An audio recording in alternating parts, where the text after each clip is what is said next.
আরিফ তার বউকে জানালার সাথে ঠেকিয়ে গলা থেকে ওড়না টান দিয়ে হাত দুটো উপরে উঠিয়ে বেঁধে দিল। আরিফের স্ত্রী রানী বলতে লাগলো, এ কি, তুমি আমাকে এভাবে জানালার সাথে বেঁধে রেখেছো কেন? হাতের বাঁধন খুলে দাও, আমি ব্যথা পাচ্ছি তো। এর মাঝে হঠাৎ আরিফের মাথায় একটা চক্কর দিল। আরিফ ঘুরতে ঘুরতে খাটের উপরে শুয়ে জ্ঞান হারিয়ে ফেলল। রানী আরিফের দিকে তাকিয়ে বলতে লাগলো, মেডিসিনে তাহলে কম হয়েছে, কিন্তু আমার বয়ফ্রেন্ড আসছে না কেন? এত দেরি করছে কেন ও? ওর তো এত দেরি করার কথা না। উফ, তাড়াতাড়ি আসছে না কেন? ও আসলেই তো আমরা দুজন পালিয়ে যেতে পারি। এর মাঝে রানীর বয়ফ্রেন্ড সাদ এসে রানীর হাত বাঁধা অবস্থায় দেখতে পেল। সাদ জিজ্ঞাসা করলো, কি ব্যাপার, তোমাকে এভাবে বেঁধে রেখেছে কে? কে আবার? আমার হাজবেন্ড। নাও তাড়াতাড়ি আমার হাতের বাঁধন খুলে দাও। আরে তোমার হাতের বাঁধন পরে খুলছি, আগে বলো টাকা পয়সা স্বর্ণের গহনাগাটি কোথায়? ওগুলো আলমারির ড্রয়ারে রেখেছি। টাকা পয়সা আলমারির ড্রয়ারে রাখার কথা শুনে সাদ বলল, আলমারির চাবি কোথায়? আলমারির চাবি দাও, আগে টাকা পয়সাগুলো নিয়ে আসি।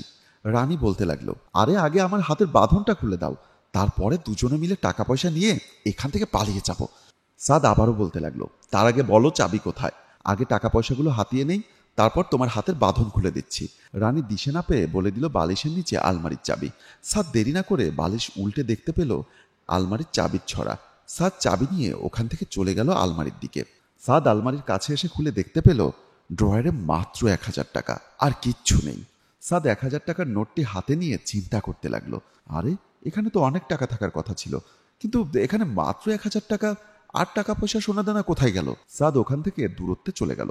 সাদ রানীর কাছে এসে জিজ্ঞাসা করলো, টাকা পয়সা তুমি কোথায় রেখেছো? ড্রয়ারে তো শুধু 1,000 টাকা পেলাম, সোনাদানা তো কিছুই নেই। আরে তুমি এসব কি বলছো? আমি নিজে হাতে সোনা দানা টাকা পয়সা সমস্ত কিছু ড্রয়ারে তালা দিয়ে রেখেছি। এখন বুঝতে পারছি তুমি আমার সমস্ত টাকা পয়সা হাতিয়ে নেওয়ার প্ল্যানিং করছো। না না, আমি বেঁচে থাকতে এই টাকা আমি হাতিয়ে নিতে দেব না। তাড়াতাড়ি বলো টাকাগুলো কোথায় রেখেছো? আরিফ শোয়া থেকে একটা অট্টহাসি দিয়ে বলল, টাকাগুলো আমি সরিয়ে রেখেছি। তুমি কি মনে করেছো আমি কিছুই বুঝি না? আমি সব কিছু জানি। তুমি যখন আমার জন্য শরবত বানাচ্ছিলে, তখন তোমার বয়ফ্রেন্ডকে ফোন করে কি বলছিলে মনে আছে? রানী শরবত বানাচ্ছে আর ওর বয়ফ্রেন্ডের সাথে কথা বলছে। দরজার পাশ দিয়ে যেতেই আরিফ রানীর কথা শুনে দাঁড়িয়ে পড়ল। রানী ওর বয়ফ্রেন্ডকে বলছে, আমি শরবতের সাথে ঘুমের ওষুধ মিশিয়ে দিয়েছি। এই শরবতটা আরিফকে খাওয়াতে পারলেই ও ঘুমিয়ে পড়বে। তুমি আসলে সবকিছু নিয়ে আমরা পালিয়ে যাব।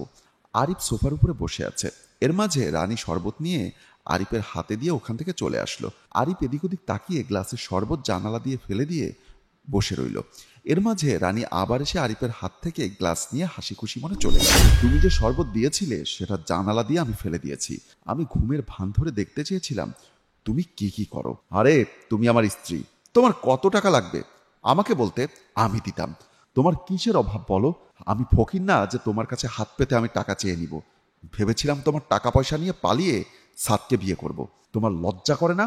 তুমি আমার সংসার করে আমার সংসার থেকে টাকা পয়সা স্বর্ণ অলংকার চুরি করে নিয়ে তোমার বয়ফ্রেন্ডের সাথে পালিয়ে যেতে চাও। তোমাদের মতো মেয়েদের কারণেই আমার মতো হাজারো ছেলে প্রতিদিন প্রতারণার শিকার হচ্ছে। আমি কোনোদিন কল্পনাও করতে পারিনি আমার মতো হাজবেন্ড রেখে তুমি অন্য পুরুষে আসক্ত হয়ে পড়বে। আমি তোমাকে এক্ষুনি পুলিশে দিব। পুলিশের কথা শুনে সাদ চোরের মতো এদিক ওদিক তাকিয়ে চলে যেতে যাবে, পেছন থেকে আরিফ টেনে ধরে বলতে লাগলো, আপনি কোথায় যাচ্ছেন বাচাধন? এদিকে আসুন। পুলিশের হাতে ধরিয়ে দিলে টাকা পয়সা পরের বউয়ের উপরে লোভ করার স্বাদ মিটে যাবে।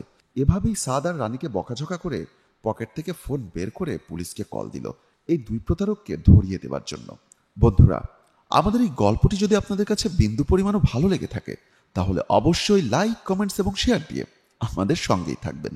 ধন্যবাদ সবাইকে।